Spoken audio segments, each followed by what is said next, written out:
Friday. Well, you know, as weather would have it, I'm not sure if I'm supposed to go down a little bit. Anyway, as weather would have it, we could not get into the studio on Tuesday. Houston had an ice storm, which is an anomaly, and we don't know what to do except stay home and look at the weather. See, I know, really, it's cold out there. It's like it's cold. I don't want to go. I don't want to go. Yes, and I don't do well. I've decided. I get grumpy, and I don't do well in cold weather. Ooh. So we are here on Friday. Welcome to everybody who's joining us on Facebook. If you're joining us live or if you're joining us later on YouTube, thank you so much for being here with us on our little show. We are the Metaphysical Moms. I'm Tiffany. And I'm Carrie. And we are taking another spin around a metaphysical block with a fellow metaphysical mama that we've recently been introduced to, who we've had a lot of fun talking to. I kind of think she's in my family. She's in my soul family. She has written so many incredible things, and I'm reading her book, and it's like, I can predict what she's about to do because it's exactly what I would do. Oh, that's great. And I mean, we have so many similarities that I can't wait to get into. So anyway. So we are being joined today on our joyride and we can see her here on our Skype, and you'll see her later on YouTube when you watch it there. But we're being joined by Tricia Kelly. Hi, Tricia. Oh, hi. Thank you so much for having me on, you two. It's wonderful. Oh, this is going to be I love your show. Fun. Thank you. Thank you. Well, we need to introduce you to folks who are not familiar with Miss Tricia Kelly. Miss Tricia is she's an author, a screenwriter, an international speaker. Her Australian accent is giving her away. New Zealand. I know, but you went to Sydney. That's where I know a lot of your story is based. She's from New Zealand. Officially our cousins. We call it, the Australians and New Zealanders are very close. Perfect. Yeah. Sorry about that. From New Zealand, and we've had a lot of fun getting to know you because, okay, let me back up. Bashar, are you familiar with Bashar? He's a channel, Love Bashar, and he talks about when you follow your bliss, your highest joy in each moment without expectation of what should happen, then you create this ecstatic explosion of synchronicity. Yes. And when I read your book and see your life and the way it's unfolded, I'm like, that's it in the 3D. That's what Tricia's doing. And you're here today to talk about your memoir, your parenting books, and all the different things that you've learned on your journey and how you've created this ecstatic explosion of synchronicity. It's a mouthful. Ta-da! Yeah. I think we live in a different time now than the time that I experienced it in such a powerful way, which I had put in my memoir, because I wasn't influenced by any of the technology. So my experience in the book, and if anybody, it's called Her Love Story, Synchronicities, Spirituality, and Mr. Henley. And just to refresh anybody, Mr. Henley actually was Don Henley from the Eagles. So he had a huge vibrational energy within himself anyway, as a beacon. So I have to give him credit for that energy that I was following.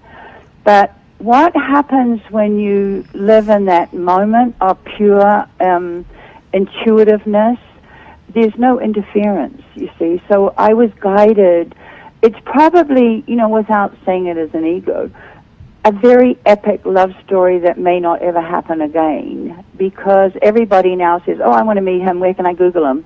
Where can I find him on the internet? And so I was led in a time where it was purely innocent, and everything lined up through the innocence of pure passion. And passion, he was my passion. It doesn't mean that other things can't be our passion, but that's what I was following for a year of thinking after meeting him and being knocked off my feet by this energy of this person, because he's, 70 years old and still magnetic, as an energy. So he has that anyway. And thinking about him I'm going to go to LA, I'm going to see this guy, I'm going to, see him 10 minutes, I don't care, I have to follow that intuition. And as the readers or you or somebody else can find out, I ended up coming to LA and I sat on his fence. It's actually my second night of sleeping in LA, without knowing it was his house. And I call it God Quest. God Quest, when you're in alignment with yourself, the synchronicities just line up. You don't have to look for the motive in anything.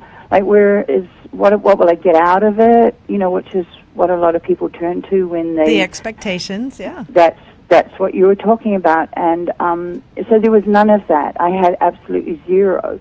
And so everything just kept aligning. And they aligned so much that it was almost freaky, because I also didn't have anybody to talk to in a lot of that content, except one girl that I ended up living with, who actually understood it all as well. Back then, we're talking about 77. You know, we're walking around knocking on tables saying, yep, that's energy, yep, that's energy. Right. I mean, nobody was speaking like that to actually even understand it. So you had to kind of stay in the closet a lot with this kind of information that was coming through. So now it's the right time. Well, but backing up, so you meet this incredible man, and you're not really a big fan of. I mean, I think they were just coming out. So you meet him, you connect. This energy is explosive, and there are a lot of details there that are amazing. You have to buy the book, and it is. So then you go and on a whim. I mean, like you say, you can't say, okay, where does he live? Ooh, I want to go hang out there.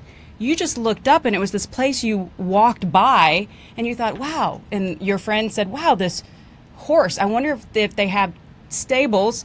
And you refused to jump the fence, which, thank goodness, because I kept thinking he would have probably thought that was a little, sure, synchronicities. Stalker. Exactly.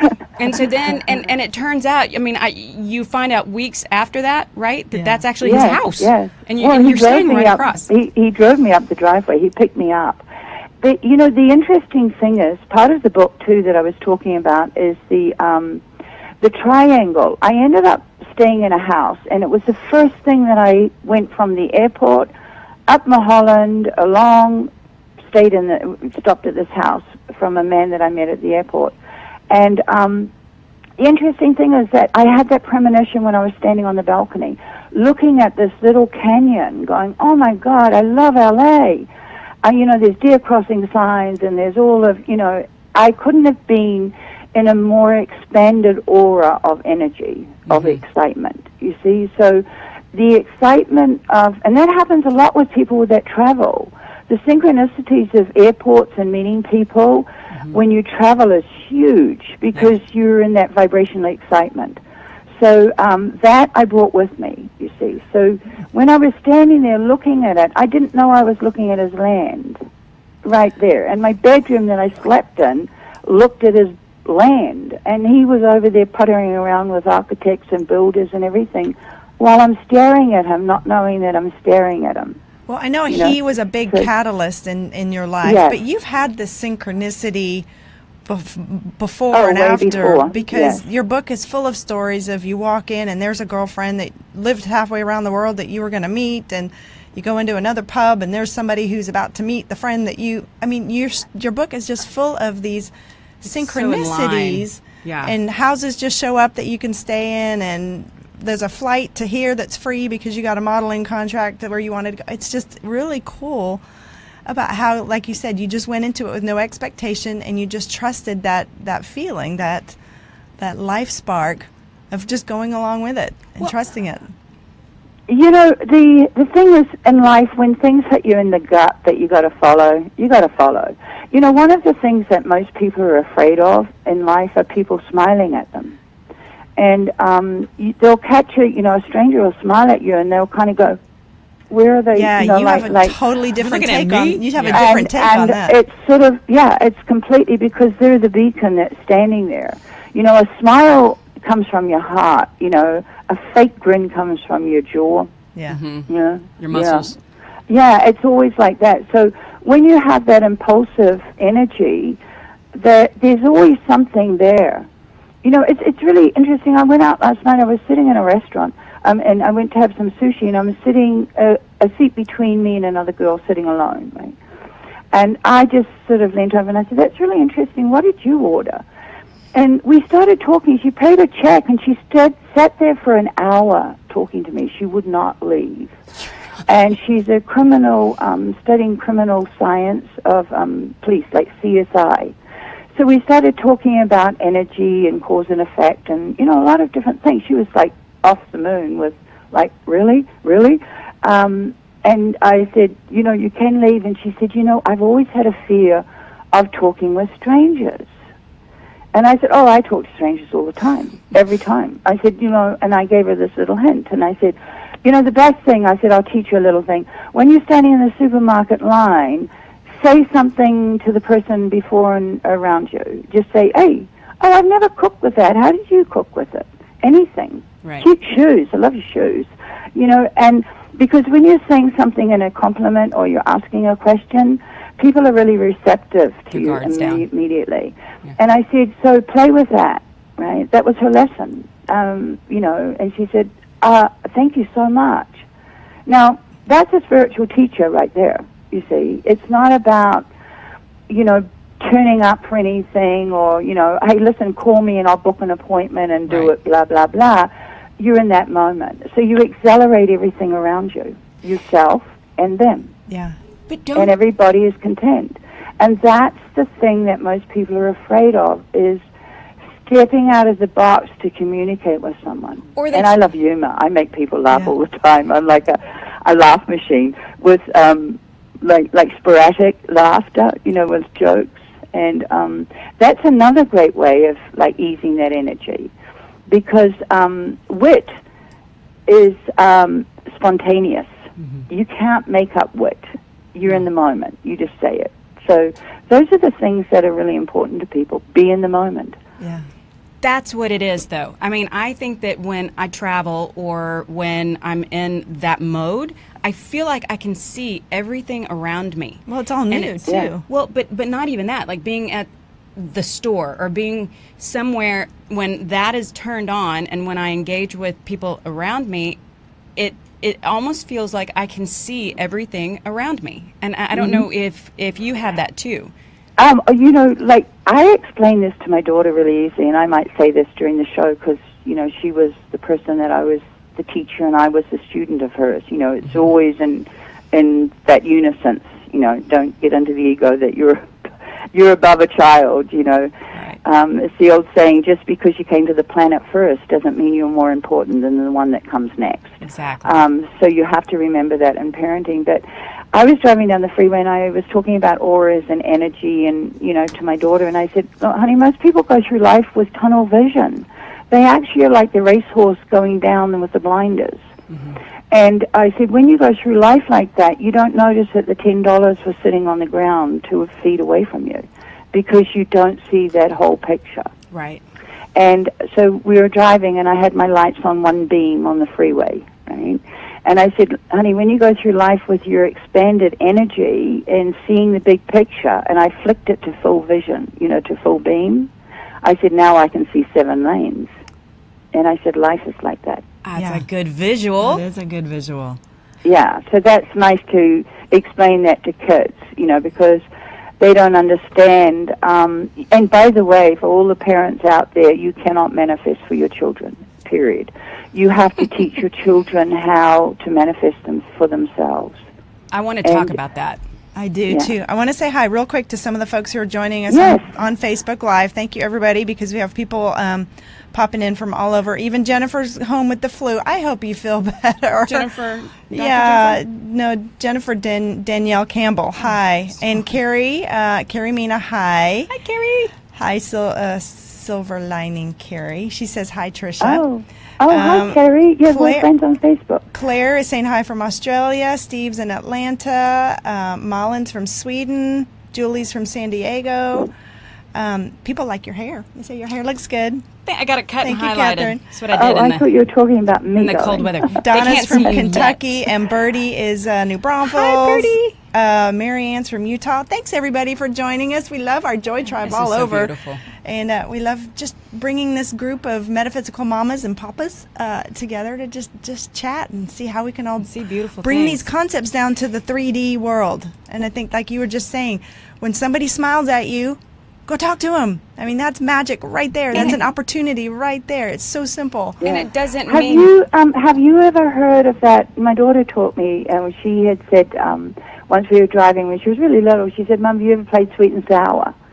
And I said, what's that? And she said, well, you smile at the person next to you in the car, and they either like are going to look at you sour or they're going to smile. and that's sweet and sour. And the energy of it is actually quite safe because you're in your armored car. Right. So it's not like children are actually taught stranger danger, don't talk to anybody, don't look at anybody, don't speak to anybody. And we're actually shutting down that energy. Mm-hmm. But the child can have the feeling, Mum, he doesn't feel right. He's weird. Right. And you say, oh, that's so cool. You're listening to your intuition. There maybe is something there, darling. And you don't judge the person. You judge that they are listening to their intuition. You see, that's the most important thing. So going back to sweet and sour is that every time you smile at someone, you're basically putting money in the bank.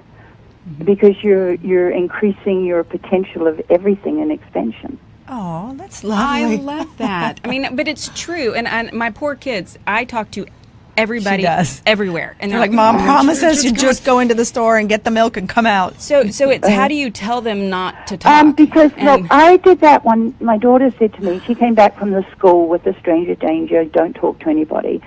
And it was like an abduction of a child that was states away. I mean, states away. Now, look, I'm not putting down any child and any parent because it's a huge event for anybody to experience singularly, and you can't take that away from them.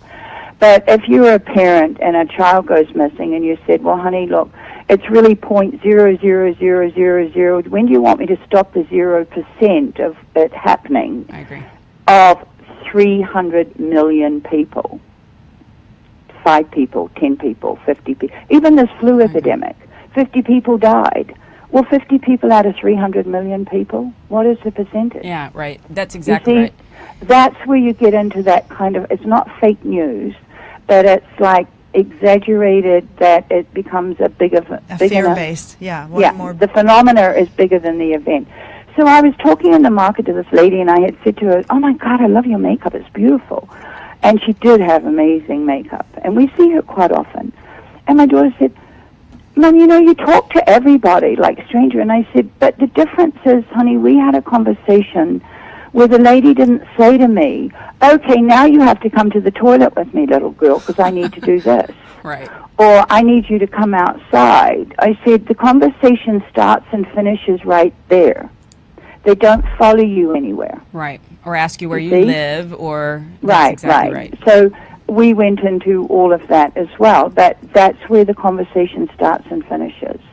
So there's nothing wrong with saying to someone, oh, can I help you? Or, oh, yeah, you know, we did that, or I like your hair, or, you know, people have to start to communicate with the people that they're vibrating towards. You don't walk up to the stranger. If you actually walk around the supermarket, you'd almost find nobody that was weird. But we're told that everybody is weird. Well, okay, so you're exactly right, and that is something I have found that in my life people will light up. Like when I think about them in my mind, they kind of glow, and those are people that typically end up being in my life. And at the time, you know, you don't know who sticks and who does not stick. But I know that. And speaking to what you're talking about, we practiced that with my kids on our last trip. We were flying somewhere, and my son sat next to a banker, this man, and Charles.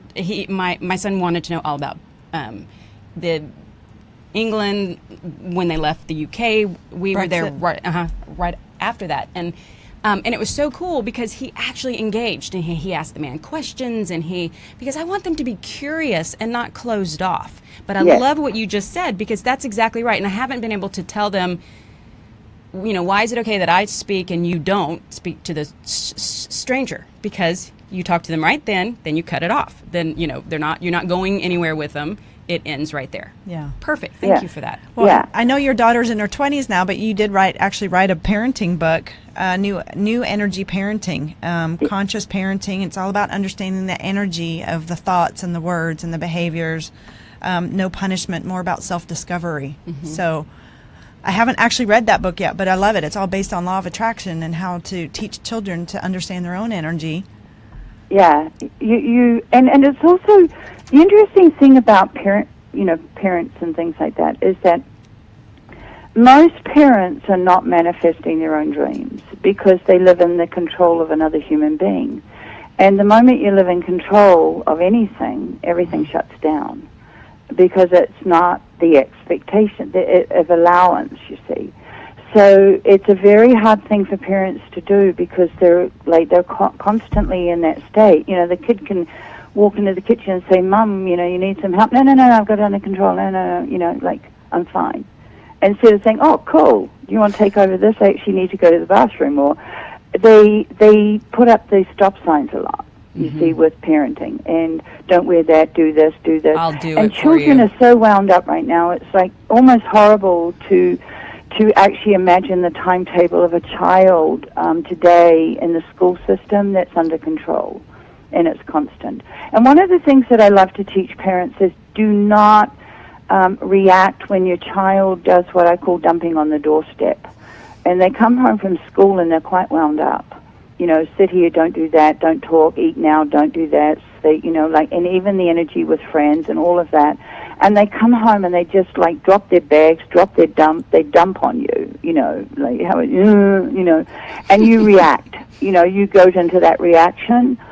Well, you just have to allow it because it's unconditional love that they know that they're not going to have you say, "Okay, I'm never going to talk to you again," right. Because they don't live like that. You see, a child doesn't come back and say, "Oh, by the way, I remember 2 weeks ago when you did this." We do that as parents. You know, I told you 2 weeks ago that not to. They don't do that. They live in the moment. And so you have to actually comfort that space because they actually have been so wound up that they just need to dump it and don't take it personally. What I used to do was a great exercise with my daughter was I used to say, "Oh, honey, I need to take the trash out," and I'd walk out the door, you know, and she'd say to me, "But you don't even take trash with you." And I said, "Yeah, I know, but I just need to go out to the bin, walk out there, pretend I'm throwing away whatever I'm picking up from you right now, and I just need to go and dump it." So that I don't react to it, you see. We're gonna take the trash because out. then when we react to it, you just start building up, and every one of those dreams and desires that you had went on hold because you're in that reaction mode. And I'm not talking about bad language and cursing and, you know, like, you know, with that energy. I'm just talking about you can tell that they come back absolutely depleted. Yeah, they do. Because it's all going... Yes, they're not themselves for that time. They can't be because they're being trained to be something else. Yes. See, my boys come home and, "How was your day?" "Fine." It's like Not they do the mine, opposite of dump. Well, no, I'll not usually on the car ride home. Maybe later in the day I can get them to talk, but usually on the way home they're fine. There's not much chat. So my why would you want to talk about something that you don't like? Right. That's a good point. You know, I don't know. so Mine get in the car. It's not about fine or not fine. It's like, I'm out of there. Don't even mention that place. Man. You see, so it's a good school. It may be something that's easier, Tiffany, to talk about way later. Yeah. You know, like Yeah. when it's all like in a different energy, when they've been somewhere where it's more exciting, you know, had the snack at home, you know, unwound, watch the TV for half an Absolutely. hour.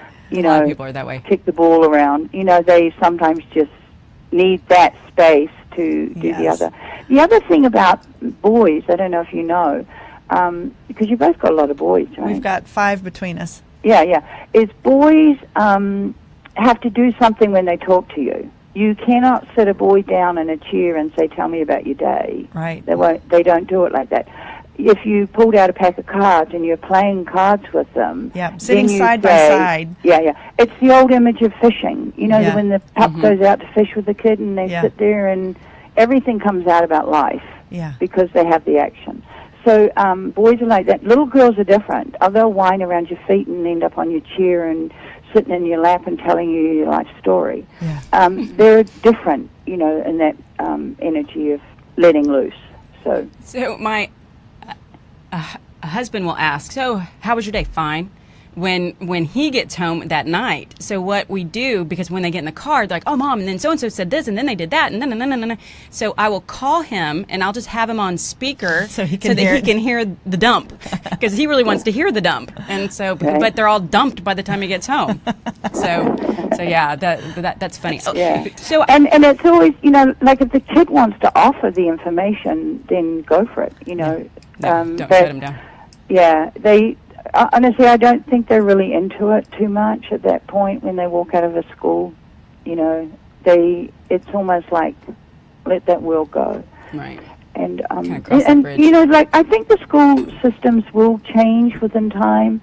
They get into like they're introducing things like meditation. And my little book, Spirit Boy, that I wrote many years ago, is about kids in school. And they got into meditation in the school. They started teaching the teachers. But the other thing is that for me, I used to be the daydreamer in school as a young child. And we were condemned for that. I mean, you know, daydreaming is sort of like the no-no of life, but it's actually the most expensive thing of life, because you actually are in that meditative state. Right. You're completely in the now. You know, parents never pull your kid out of a daydream. You know, like, click, click, where are you? You know, come back to earth. Allow them to go through that space and gently bring them back when they're in that. And then you can say, hey, so what happened? And they sometimes remember, sometimes don't. But you don't want to kind of, it's almost like, I can't meditate when people do these groups meditation and things. I did it one day and I was so out in the zone. I mean, I was like completely off my body out there. And he rang a gong. He hit this gong. And I came crashing to land. I mean, I was like, hit the ground so hard spiritually that I felt like I was bouncing on a trampoline for about 5 minutes and my heart was racing. Opposite of the meditative state. Yeah, and so that's why I'm bringing that up, because that's what happens with children when they're in that state. In that daydream state. And they do it in cars a lot. Yeah. You notice them just stare out the window. Facing out the window. Yeah, it's actually really quite healthy. Yeah, so for those of you who are just joining us, we're speaking with author Tricia Kelly, and we're talking all about her spiritual journeys and parenting, and you have written a couple of young adult, well, you've probably written several, but the ones that we were looking at were the Starseeds Beyond Time and Spirit Boy and Earth Spy. And those are great metaphors. They're great teaching lessons for young children. And there you are. There it is. Starseeds Beyond Time. We'll drop the pictures. Well, you'll see it when you're on YouTube. Yeah, it's probably in reverse, right? No, we got to see it. The Starseeds is wonderful. It actually came to me in downloads. Oh, wow. And if you I didn't mean to interrupt. No, I was just introducing your young adult books that you just mentioned. I channel write. So when I write, I have a process that, and it's really interesting. I'm not one of those ones that runs and has to write everything down. I've got to write it down before I forget. Because once I've actually downloaded it, I remember it. It's almost like, you know, when you have those epic dreams and they never leave, you know, you can say, oh, yeah, that happened, that dream at 5. Or, you know, they just never leave. It's that kind of an energy. And I had a galactic boy turn up in my meditation, and he's on the cover of the book. I got an artist to draw the image that I gave him. And I just knew he was going to dictate the story. And it's all about the Palladian, he's a little Palladian boy that's come back to Earth with his father for the sort of almost in the changing and the Great Awakening, and it's the introduction of the galactic to the human, that they're this meeting. And so there's a little runaway boy in it that ends up in the crystal cave. And every time I would write, I would meditate. I'd sort of like write a chapter, meditate, and I see the whole scenes of everything, and then I'd write, and then I'd meditate, and then I'd write. So my books come through very channeled in the story, and the information, and the, you know, you reread something sometimes and you go, oh, wow, did I write that? Did I write that? Yeah, because it comes through you as much as it comes from you. Yeah, you're almost witnessing it for the first time. Yeah. One of the things that I always, like, try and get people to really tap into is their own higher mind. Mm-hmm. You know, and then more than rely on anybody else is develop your own higher mind. And the best way to develop your own higher mind is walk around for an hour talking to yourself. No, serious. Tell us more about that. When you go for a hike, talk to yourself. Ask yourself a question and ask yourself an answer. You know, you ask a question and then you'll get an answer. You'll ask a question and you'll get an answer. That's how I write. Yeah, and so you start to process that. It's like when you talk from your higher mind, every word becomes your favorite quote.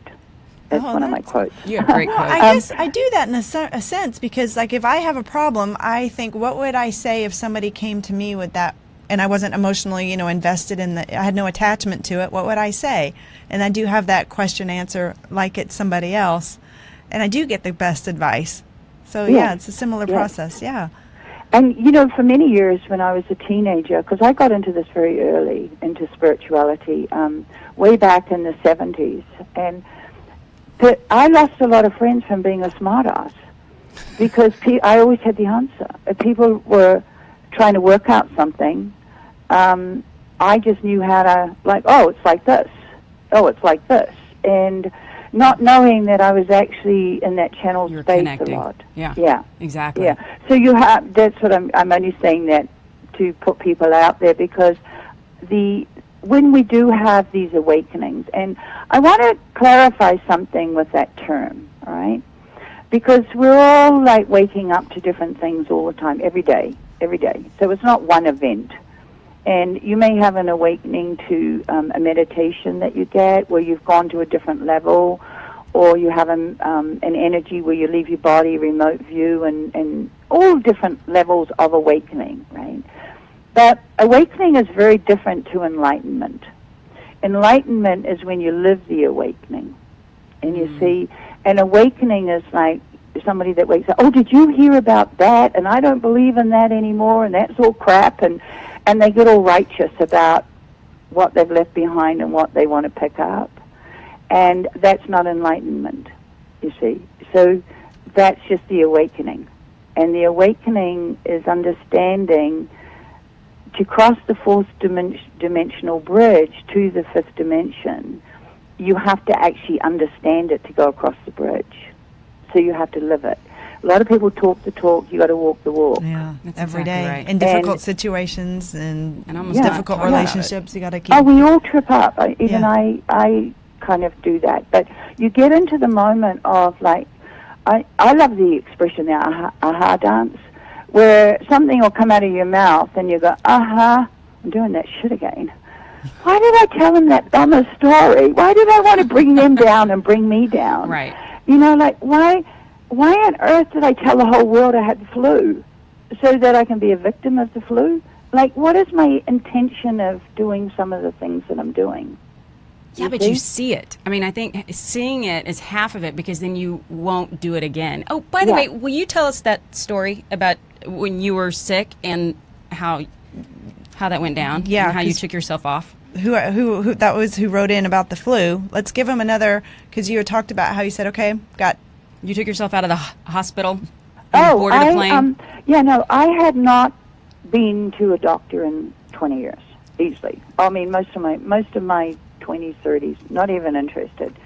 Ate good, exercise. I just, I was not into that energy. And I got pregnant when I was 39, and all my friends were going, "Oh my God, you got to go to a doctor, and you got to have the tests and the amnio. They stick the needle through your belly button." I can't even remember these terms. Amniocentesis. Yeah. And I went, "Oh no, I don't want to do that." Oh, okay, they can test my blood and see if I'm And they started putting me on all of this different medication, and I wasn't aware at that point that I actually am one of the Rh negative rare bloods. So I don't assimilate iron. I've been anemic all my life, but I'm so strong, I really don't have the iron necessity that I think that other people do. But so my whole body went into spasms, and I ended up in hospital dehydrated, and they ended up hospitalizing me, and they wouldn't let me go. And so I was there for about 4 to 5 weeks. Oh, wow. Yeah, it was horrible. Everything they put in me came out. The baby was okay. She had 2 drips in 2 arms, and I was a mess. And I couldn't eat the food. The food coming down the hallway made me want to throw up even more. And, of course, I'm pregnant. Mm-hmm. And I ended up saying, you can't hold me here because I'm a New Zealander. I'm going back to my country. And they released me once I had a doctor set up in New Zealand. And I had 14 bottles of pills that they told me I had to take for life. They were drugging me up like crazy. Steroids, all sorts of stuff. And I went to the doctor back in New Zealand. The airlines wouldn't have even let me get on the plane. I mean, I still had the plastic things in my arms for drips and things like that. they were quite concerned about me. I was extremely weak. But I did start to put on weight in the hospital because I found out they had a cafeteria downstairs that sold every kind of food that you can think of. And I used to sneak down there with pushing my trolleys, and they had 50 sets that supposed to have orderlies and everything, but I used to just do it anyway. So I got a little bit stronger. And I came back from the doctor in New Zealand, same thing. You're going to have this chronic... they didn't actually really know a lot because I was also 5.5 months pregnant, so they couldn't do all of the tests that they wanted to. And I said to my mother, I was crying my eyes out, and I said, I'm done. I'm not doing this shit anymore. I'm absolutely done with this. I've never listened to anybody before. Why ever listen to anybody? I don't know. I walked into the toilet, put the 14 bottles down there, and I've never had the disease since. And I actually have not walked into a doctor's office in 24 years and said, hey, take my blood, find out what's wrong with me. Just don't do it. I self-heal myself with everything. But you have now, that 100%, you know, 100%, you live in that. 100%, yeah. That was my experience, you see. Had I not been through that, I may not have had that conviction right now to live that way. And you got a cold or something. You said, okay, I'll give you 24 hours and then I'm done with it. Do your thing and you're done. I totally give myself a time for everything because I know it's sort of almost like, you know, when your body's not feeling like, there's a tiredness in me, right? And then you keep pushing yourself instead of going, well, there's a tiredness in me. I actually think I should just go and sleep for 12 hours. Right. And, you know, and you go, okay, well, I'm tired. I just need to go and sleep. And you self-heal yourself straight away because you're actually following the instincts of your body, what it listening. needs. Yeah, and not giving the power away to somebody else to say, tell me what's wrong with me. Yeah. Well, people do it subconsciously. There's a big movement of pray for me, I'm sick. Well, that's the worst thing that you can ever do because you've actually said, well, my prayers don't work. Can I have all of yours? You know? And that's a good point. How do you know if those prayers didn't come from 3 bottles of gin the night before? I mean, like... where is the energy coming from that you're just asking for other people to stick it on you? Yeah. That's interesting. And so you have to go to yourself. Like, how do I heal myself? Because I am my energy. You know, the other interesting thing is that I find in medical a lot is that they use terms like, I've got cancer, you know, I'm fighting the battle, she's fighting the battle. We never win a battle. So you don't even want to go to those terms. Now, the fact that you're saying, oh, my body has cancer, right? I hate cancer. Well, what you're saying is I hate every cell in my body. You can't heal your body if you hate every cell. So you have to actually love your cancer. Hey, cancer, I love you. So you're here to tell me to change something. Okay, I'm ready. You know, so cancer, what can I do to change you around? Because a cell is a cell, and the cell goes left or the cell goes right. But it's still your cell. You still have to love the cell that has the cancer. Yeah, Panache Desai teaches a lot of that. And when I first heard it, it's like, love your cancer, love the problem. What do you... And it's like you said, you've got to include it because it is part of you, and it's a messenger to help you learn something or put you in a situation to learn something. Why would you hate your body because it went off track? Yeah. Right. You it's know, there to tell you something. Exactly. Right. That's really all it's doing is it's gone off track. And a cell can grow any way you want it. It just depends on what you want to focus on. Yeah. And so a lot of the diseases become a lot connected with victim energy. And I'm not saying that people don't get sick and don't get diseases. And we can't be compassionate and help them. You know, if someone is sick, you know, hey, listen, can I make you some soup? You know, it's like there is a kindness that comes out in the caretaker. And there's also the responsibility of, especially in relationships, you know, the male, female, husband, wife, you know, till death do us part. You know, bad breakups and things like that, you know, like, no, I'm not going to get divorced. I'll die first, you know. And they kind of like set themselves up for that energy. My girlfriend died like that. She had a husband that got married when they were really young, like 18, 19. And in her 50s, he didn't want to be with her anymore. It's a long time that he gave her in his life already. Mm-hmm. She would not give up the idea of being divorced and him falling in love with somebody else and sneaking around to have an affair with somebody else because she wouldn't give him a divorce. And she just manifested cancer and died very quickly. Oh. And you could almost sense that it was that till death do us part. And we took that literally. Yeah. I know that exact story. Someone in my life that exact thing happened to. Well, I learned a lot of that from Louise Hay. Your body literally, it takes you literally when you make these, when you have these beliefs and make these vows, like, you're such a pain in my ass, or you're killing me. Like, okay, your body's listening. Your cells are listening to your belief, your energy. So be very mindful of what you believe and how you put it out there in your talk. Yeah. Yeah, you really do. Actually, I had a wonderful spiritual teacher through the 80s called Dr. Peebles. And if anybody doesn't know of Dr. Peebles, he channels completely. Okay. And he was a physician in the 1800s, and he turned into one at like 50 years old. He died at 100 years old. Wow. And he had a huge funeral in Los Angeles, but it's not even in the history books. Like 100,000 people came to him. He was one of the founders of the Theological Society with Madame Barushka in India. So he sailed on, sailing ships backwards and forwards to India, 5 times in the 1800s. Anyway, he has a wonderful saying, and I just love it. It's not what you put in your mouth that does the damage, it's the words that come out of it. Oh, it's so simple and so hard. Yeah.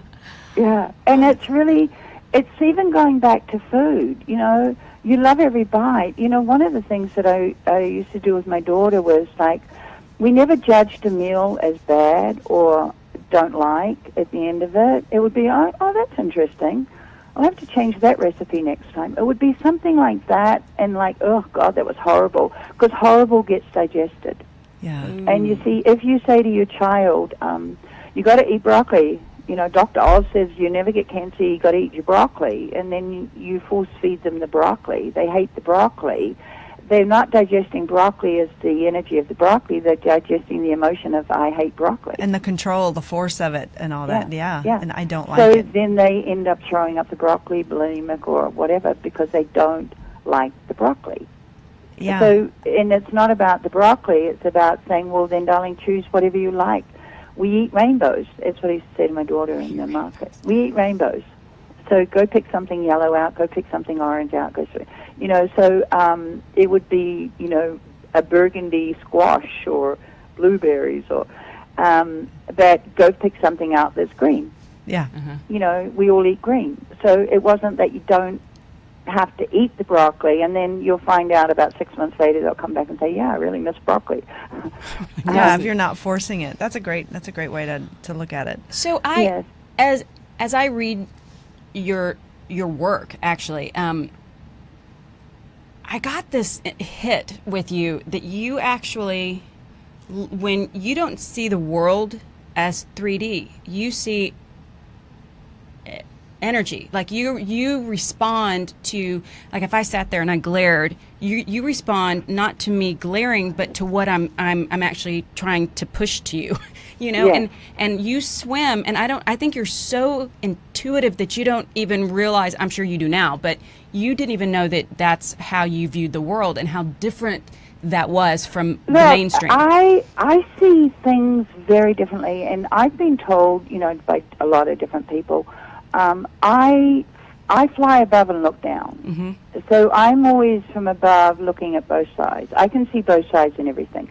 Like if I was to say to you two right now, who do you think was the most influential person of 2017 that made the biggest spiritual change on the planet? And I'll use the word spiritual. Trump.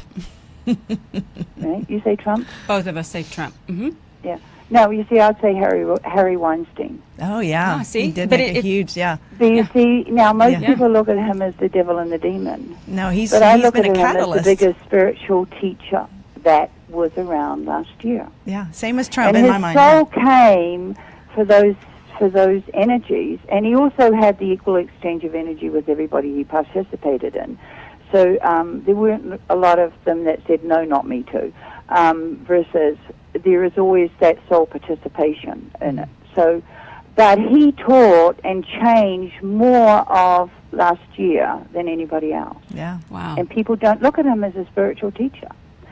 Hitler was the biggest spiritual teacher in his time. I knew you were about to say that. And people don't look at him as a spiritual teacher, but what he held up, and the biggest flag of all, was, hey, one man can dominate a lot of people. Right? That's the message that he brought forward.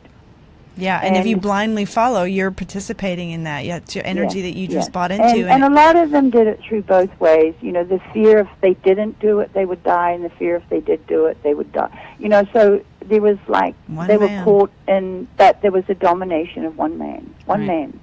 Right. You see? So the impact that you can have. And that's a huge, powerful lesson, because we're not really letting that happen again. As much as people like Trump, don't like Trump, or whatever, they're still very dual-sided. You know, it's not like we're all 100% behind him, right? Like the Hitler energy. That's not going to happen again. You know, even in these other Eastern countries and dictatorships that are just falling, and more democracy is coming in. And, you know, I mean, I get excited when I see something like Saudi Arabia is allowing women to drive. And I just, like, my heart beats for those women, their freedom, and, I can take my kid to the library, I can take my kid swimming, I can, you know, it's, I know that because I bought many years ago when I had my clothing factory, I gave one of my employees driving lessons for Christmas. Wow. And she never drove. And the man turned up with a car and taught her to drive. And the next thing, she's buying a car, and her kids are doing everything because she had that freedom. She had wheels. Right? And you see, so there are countries that are changing radically from that dictatorship to that kind of more balanced energy. There's still a long way to go, but it is changing. And it's happening. Yeah. Well, question for you. Yeah. Where did it go? It was right there. Right there. Oh, so you tell us you have a funny story, not funny, but an interesting story, which made me think, I've never been afraid of really almost anyone. And I've been told that there are times when I should be afraid, and of meeting strangers, or, I mean, there are times that I look back and I think, why did I do that? And like, I have this big, safe person, you know, that kind of keeps me safe that I can't see. And you did that too. And I, Marcos. When I was in the Persian Gulf. Well, that, and the story about Imelda, not Imelda, what? Governor Marcos. No, President Marcos. Yes, and I mean, I would have looked at that and thought, oh my gosh, what does he want us to do? And you just were like, yeah, let's go, and had a wonderful time, and you see everything. Well, you have to read the book to get all these stories, because they're juicy. I was also living with a dictator. I mean, the country was run by a dictator at the time, and there was martial law and all sorts of things going on. So, you know, when he invited us to be guests on his boat, even the people that were our sponsors from this modeling, they didn't even say, no, I don't feel like going. You know, it was sort of like you had to go. But he was a fascinating character. I mean, to think that I sat around in the evening and had this man rubbing my shoulders because they were wrenched from water skiing with him all day, playing Pilato with him, and I started to ask him about the psychic healers in the Philippines, because I had sent my dad there, because that was his dying wish, was to have what they called faith healing. That's what they called it in there, the psychic healing. And that was entering into the body, and so I knew about the separation of molecules. It just seemed like quite normal. The interesting thing is that you don't really reflect on your parents until much later in life, and you kind of go, oh, wow, he really was that kind of person. My dad was like a walking encyclopedia. He downloaded like I download. He just knew stuff, you know. He could explain things that were a little bit more cosmic. Loved everything about the stars, eclipses, tidal waves. I mean, anything that was happening on the planet, he knew. But there was no internet. It was just, you know, BBC radio and his newspapers, or the encyclopedias. But during the time I was hearing about the Stonehenges and all of these ley lines, how everything is connected. And that Don Henley property was a ley line too. I bet if I went back, the whole triangle. And so I was looking in New Zealand, and I thought, I wonder where the ley lines are in New Zealand.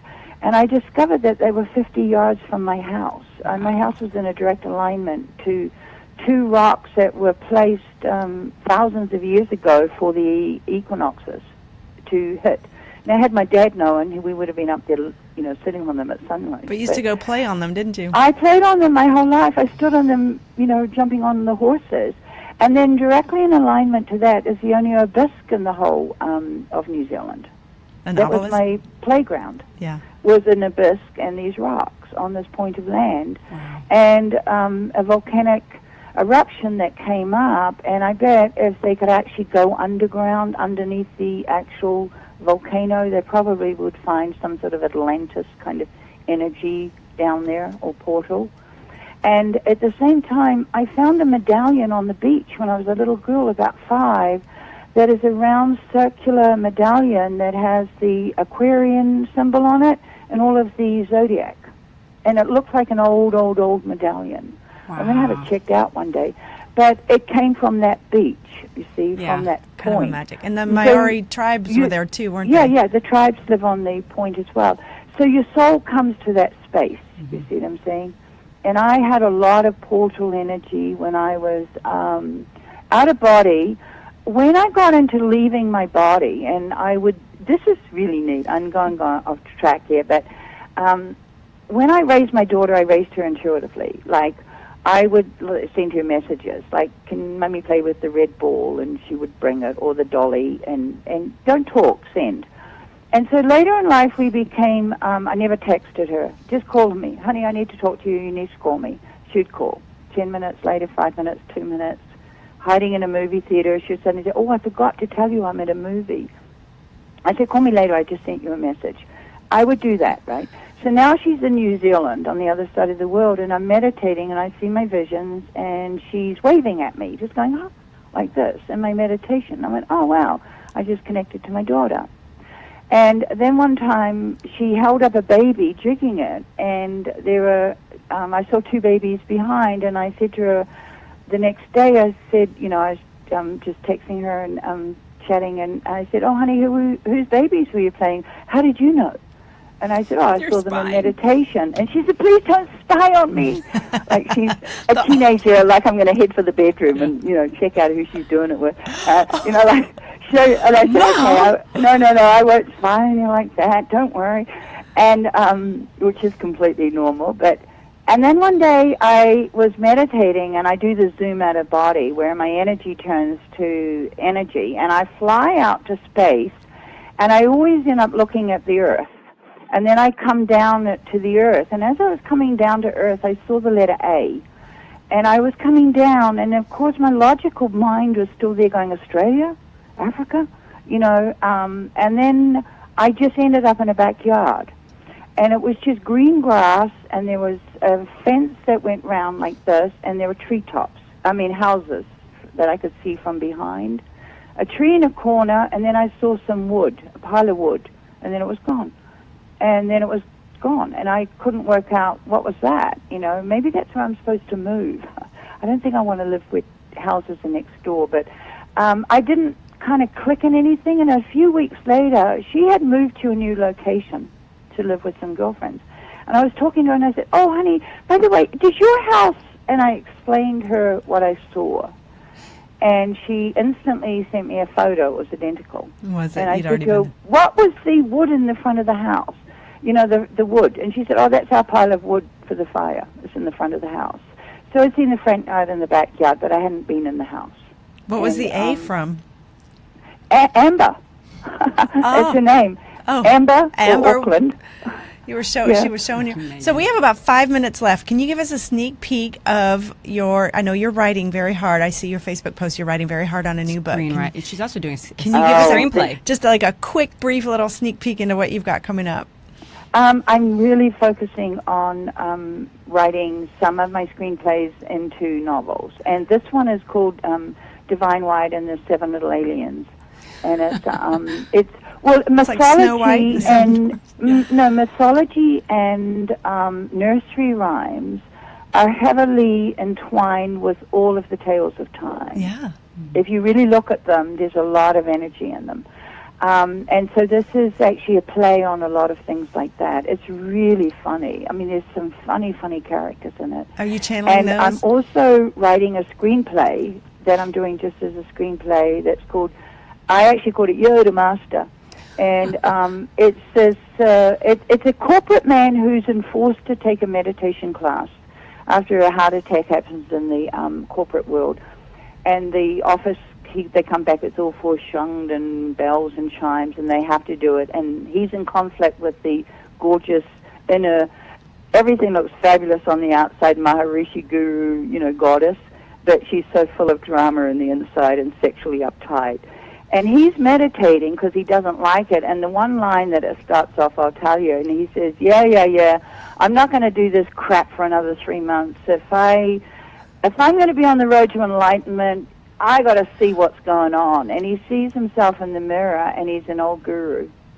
And the guru says to him out loud in the meditation class, so you want to find the road to enlightenment then? Well, I suggest you find a few like-minded friends, have a few light beers, and then stay off the fucking road. And he talks like this. So I wrote it about 5 years ago, and I just want to write it because he's so incredibly funny. How fun is that? And, Jim Carrey, I want. We want Jim Carrey to I want him on the show, so there you go. Okay, let's manifest Jim Carrey. Yeah. Anyway, so I'm going to do that. And I love doing that because I totally get into the channel, and I laugh my ass off. My daughter said to me, Mum, you didn't really sell a lot of stuff when you were doing it. And I said, yeah, I know, but I was healthy all the time. I was always in a good mood. And she said to me, I love it when you write. You're always in a great state. Yeah, what a great wow. present moment. So that's, I'll leave you and your listeners. Follow your dream, follow your bliss. Don't even worry if it's about spirituality or not. It's not important. Yeah. Right. If your bliss is cooking, go cook something. Don't go to the recipe book to see how somebody else did it. Throw that shit away. So many people follow the spiritual leaders now, and they get into this spiritual, I'm the mama of all you little children energy. Well, the minute you become the child of the Maharishi up there, your life is automatically small. Yep. Do not put anybody on a pedestal above you ever. Yeah. You have to be the top of the pedestal. Yeah. Live in inspiration and admire people on their path, but do not create them as your fan base. Yeah. And then watch the synchronicities roll in. Seriously. Yeah. That's so important. And a lot of people take on that role, I think I threw that word out. There are spiritual malls in all directions now. That's true. We could talk for another hour for sure. Oh, this has been fantastic. You'll have to come back. Yeah, thank you, Tricia. Your website is triciakelly.net, Tricia Kelly KELLY.net. But you're living on the West Coast of California, up in the mountains. You're not in down under anymore. So you are here in the States, and I can't wait to check out these screenplays that are coming up. Thank you so much. On this thread that, are you there? Yeah. On the thread that you're doing, I'll put a link of a note that I wrote of how I manifested my house, and that is example of it perfectly. Great and somebody's story. Beeping in on my phone, so I might get cut off here. No, you're okay. okay. Like, I have to go. Well, thank you to everybody who's joining Thank us you. on Facebook Live. Yes, Thank it's been you, so much Tricia. fun. Thank you for joining us. Please share, like, subscribe, and we'll see you next Tuesday. We'll be back on Tuesday at our regular time at 10:30 Central. Yes. Thank you, guys. Thank you, everybody. We'll see you next week. Bye. Bye. Bye. Bye.